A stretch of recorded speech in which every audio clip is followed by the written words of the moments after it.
Welcome to Strange Truths and Tall Tales, the product of Newfoundland podcast. This is the place for anyone who's fascinated by Newfoundland's rich tapestry of stories, history, and culture.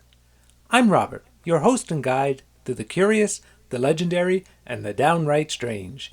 You might know me from my writing at Product of Newfoundland, where I dive deep into the stories of this island. Here, at the podcast, I try to bring those stories to life. From folklore, to forgotten truths, to the quirky traditions that make us who we are. Whether you live on the island or have never even been here, there's something here for you. So grab a cup of tea, settle in, and let's explore the stories that make Newfoundland what it is, one tale at a time. You're traveling through the fog, and just ahead is an island of mermaids, miracles, and monsters. Your next stop, Newfoundland, and these are its strange truths and tall tales. Newfoundland is no stranger to love, or at least to place names that suggest it. With towns like Cupid's, Heart's Delight, Heart's Content, and Little Heart's Ease, it seems like romance is woven into the very geography of this place. But as with most things in Newfoundland, Valentine's Day here has never been quite like it is anywhere else. Sure, there are chocolates and flowers, but there are also lots of quirky customs, old saying, and the occasional game of anonymous yet not-so-secret love notes thrown through an open door. One of the more peculiar traditions I remember from growing up is the greeting Falten. If you're scratching your head wondering what that means, you're probably not alone. It's a phrase that has largely faded from use, I think. Supposedly it started out as the fairly straightforward, "Good morning, Valentine." Over time, morning shortened to morn, then became marn, and finally mar. Meanwhile, Valentine took a similar journey, with the V morphing into an F, until it sounded more like Falten. So Good Morning Valentine eventually became Mar Falten. The VF switch is kind of common on my part of the island, albeit usually in reverse. I still routinely hear people call fir trees vers and fists vists. In any case, the fun part wasn't just saying Merfalten. It was when you said it. It was a bit of a game. Whoever said Merfalten first when they saw someone on Valentine's Day won. What did they win? Well, probably absolutely nothing, except the satisfaction of remembering to say it first. There was no punishment for losing, no tally kept, just a bit of fun in an otherwise cold and dreary February. My family still does this, albeit by text message these days. Another Newfoundland Valentine's tradition that I recently learned about came from a friend of mine who grew up on the south coast. They didn't say Marfalten in her town, or at least she can't remember them doing it. But they had their own Valentine's game. One that involved stealth, speed, and a front door, or maybe kitchen door, left conveniently unlocked. Actually, in her town, I don't think they ever locked the doors. Their game was that instead of handing out Valentine's cards directly, kids would hurl them through the open door, then run like mad before they got caught.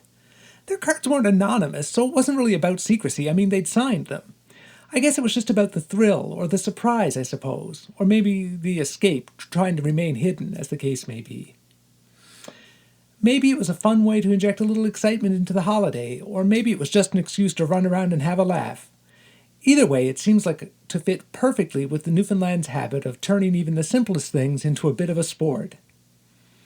Thinking about these traditions, I can't help but wonder if they reflect something about Newfoundland itself. Winter here can be long and it can be harsh, and sometimes you have to make your own fun. A little game of Marfalten or a high-stakes, low-stakes Valentine's Day card delivery mission might have been just the thing to break up the monotony of a dull February. I've been trying to decide what old Newfoundland story might best suit a Valentine's episode of Strange Truths and Tall Tales. There are a few good, sort of romantic tales from our history, some filled with longing, others with heartbreak, but one name kept coming back to me: Fanny Goff. She was said to be the most beautiful woman in Newfoundland, a title that, even 2 centuries later, still lingers in the stories told about her. But beauty alone doesn't make it a legend. It's the circumstance of her death that turned Fanny Goff into something more than just a name in an old love story. Her tale is one of romance and tragedy. As with many Newfoundland legends, the truth is tangled in time, shaped by whispers and retelling. But one thing is certain, Fanny Goff's story is not one easily forgotten. Here it is, the tale of beautiful Fanny Goff. Fanny Goff of Portugal Cove was the kind of woman who could have stepped out of a storybook. With her beauty, grace, and charm, she was spoken of as though she were royalty, a princess of Newfoundland. And she was practically a princess, at least that's what people said. Long before Fanny was born, her grandmother, Penelope Jennings, lived a life not unlike the heroines of old romantic tales. Penelope was the daughter of Major General Jennings, a trusted officer and dear friend of the Prince of Wales, who later became King George III. On his deathbed, the Major entrusted the prince with the care of his only daughter, and the young Penelope was brought into the royal household. There she became a lady-in-waiting to the Queen. But, as with many great romances, love changed the course of Penelope's life. She fell for a dashing soldier in the King's Guard, a man named Pottle. Their union was forbidden. Her royal connections made her far above his station. Undeterred, the two lovers stole away under the cover of night, boarding a ship bound for a land that felt as distant and unknown as the edge of the world, Newfoundland. In Bonavista, Penelope and her soldier built a home and raised a family. Their legacy lived on in their daughter Mary, who married George Goff. Together, Mary and George settled in Portugal Cove, where they ran a cozy inn that welcomed merchants, politicians, and travelers from Conception Bay. But while the inn was known for its comfort and hospitality, what truly made it famous was Mary and George's daughter, the radiant Fanny Goff.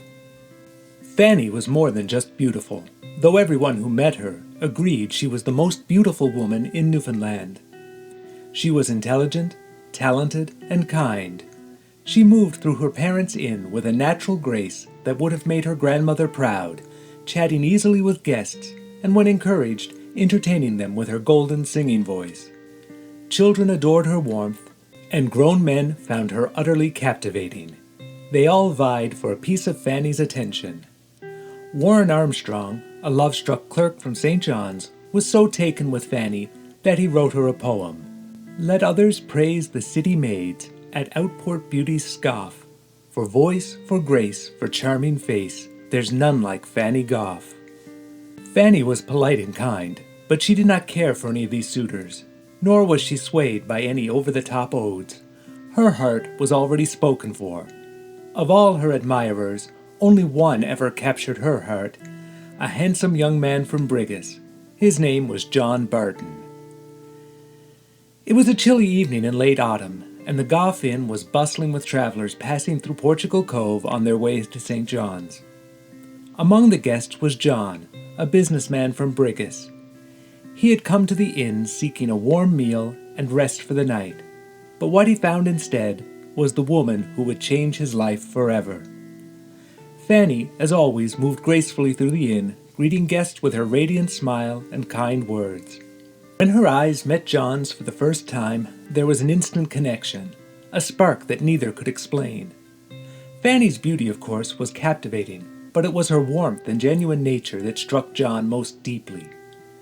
As the evening went on, he found himself lingering in the common room, hoping for even a few more minutes of her attention. John, who'd always been confident in business dealing, suddenly found himself feeling shy and uncharacteristically nervous. When he finally summoned the courage to speak to Fanny, they fell into an easy conversation. They talked about the sights of Conception Bay, the beauty of the Newfoundland coastline, and their shared love of the sea. Fanny, who was accustomed to the admiration of many suitors, was surprised by John's sincerity. He wasn't trying to impress her with grand gestures or silly verses.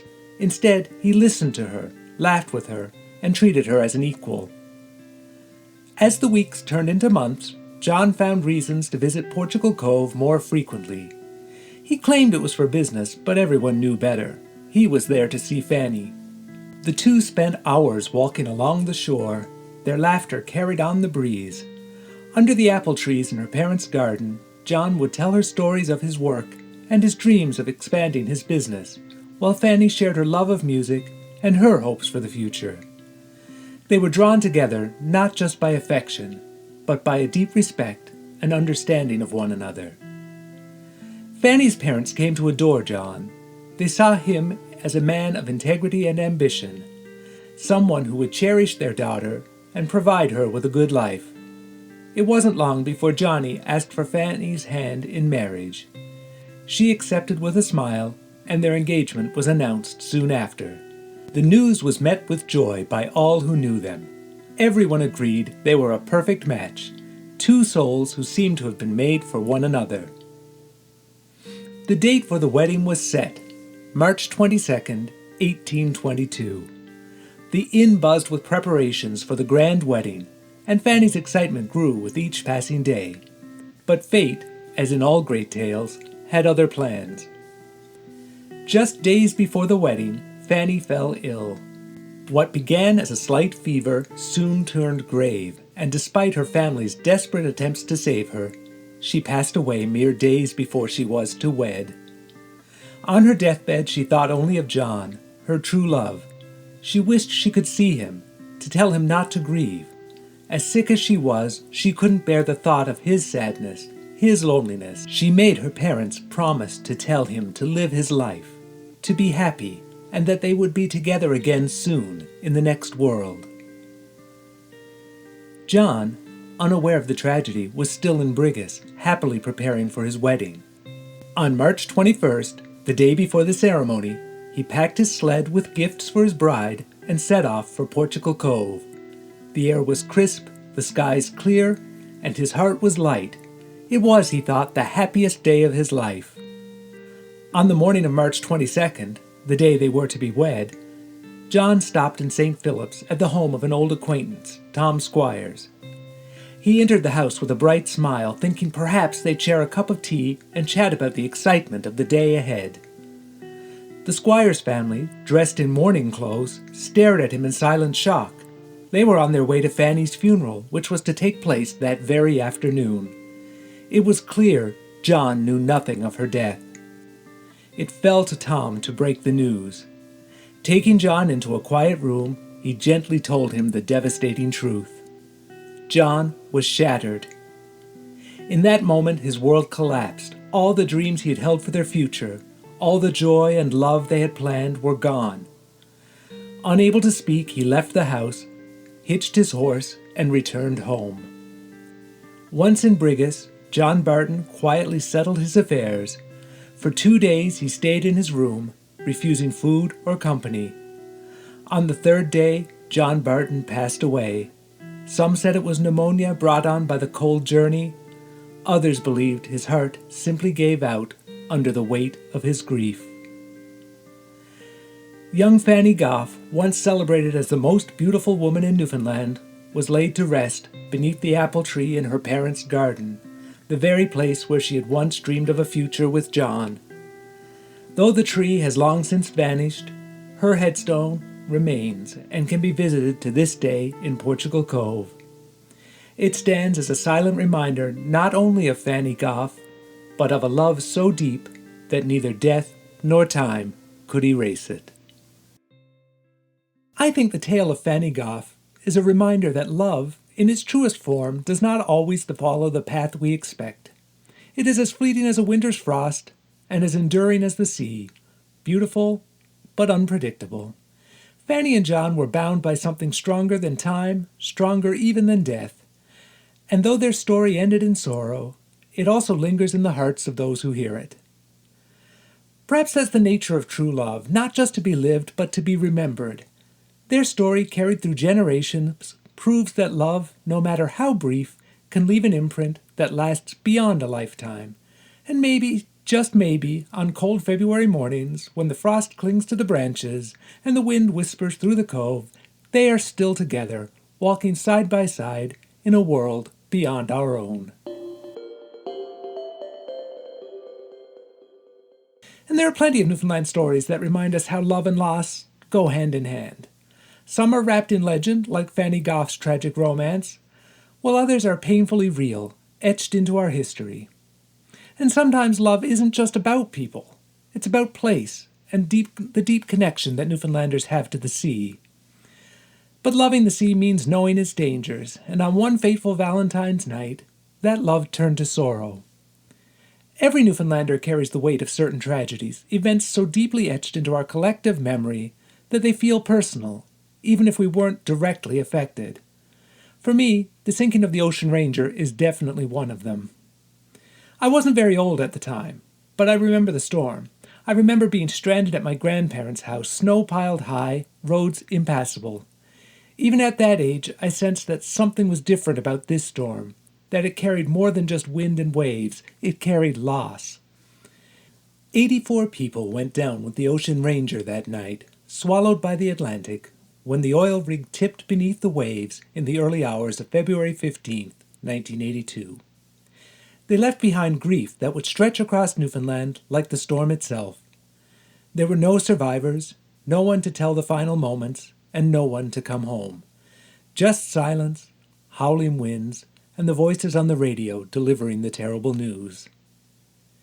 Newfoundland legend Ron Hines would later capture that sorrow in Atlantic Blue, a song that still cuts to the bone. And whose wish never fails to find my vacant heart on Valentine's? Is that you, Atlantic Blue? My heart is as cold as you. It's a powerful song. Every time I hear it, that cold memory comes creeping back, the storm, the loss, and the ocean that never gives back. If you haven't listened to it lately, now is the perfect moment.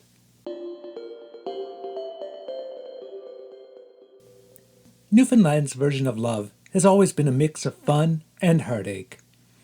Whether it's calling Falten on a cold morning, tossing Valentines through open doors, or feeling the weight of an unforgiving ocean, love here, Valentine's Day here, isn't just about romance. It's about remembering. Maybe that's just the way it is on an island shaped by the sea, where love, like the waves, can be calm one moment and stormy the next. But in the end, it's not just about how love is felt, but how it's shared, how it's passed down, and never really forgotten. Thanks for listening. Have a wonderful Valentine's Day, or, well, Falten, I guess. I'll see you again soon.